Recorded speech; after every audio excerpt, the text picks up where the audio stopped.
सरपंच संतोष देशमुखांच्या हत्या प्रकरणात सरकारी वकील म्हणून ॲडव्होकेट निकमांनी युक्तिवाद केलाय।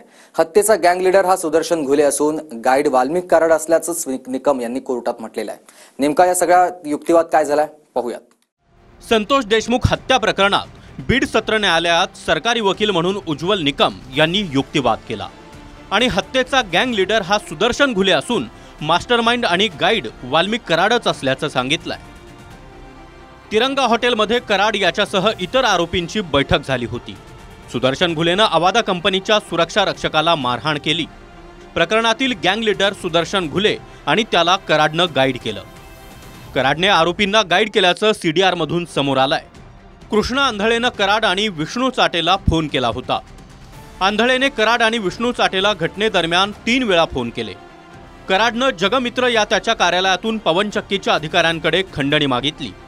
9 डिसेंबरला संतोष देशमुखांना मारताना आरोपी हसून आनंद घेत होते। क्रूर मारहाणीचे फोटो आणि व्हिडिओ पुरावे म्हणून आहेत। आमचं काहीही होऊ शकत नाही, आधीच्याही केसेस आहेत अशी आरोपींची धारणा होती।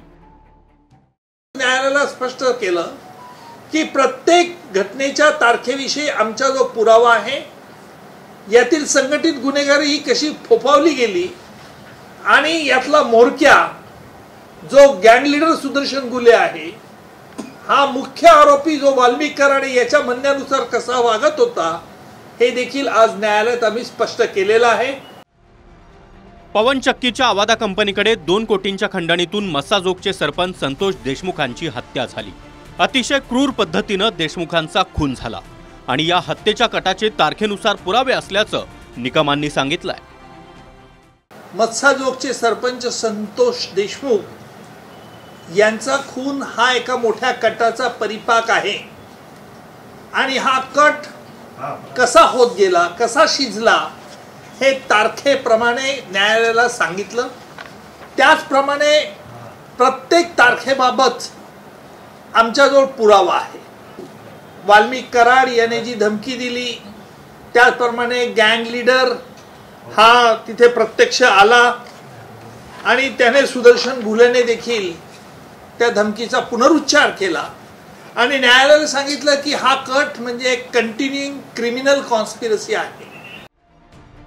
तर ॲडव्होकेट उज्ज्वल निकम यांच्या युक्तिवादानंतर वाल्मिक कराडचे वकील विकास खाडेंनी युक्तिवाद करताना म्हटलंय की लोकेशन पुरावे आणि सीडीआर सांगितले जात आहेत पण आम्हाला दिलेले नाहीत। हे सर्व पुरावे आणि कागदपत्र मिळाल्याशिवाय पुढे जाता येणार नाही आणि कागदपत्र मिळाल्यानंतर आम्हाला अभ्यास करण्यासाठी वेळ द्यावा। या युक्तिवादानंतर न्यायमूर्तींनी पुढील सुनावणी 10 एप्रिलला ठेवली आहे। या सुनावणीला वाल्मिक कराड आणि त्याच्या गँगला कोर्टात प्रत्यक्ष हजर न करता व्हिडिओ कॉन्फरन्सिंगद्वारे हजर करण्यात आलं। श्रीराम क्षीरसागरसह दत्ता कानवटे, TV9 मराठी, बीड।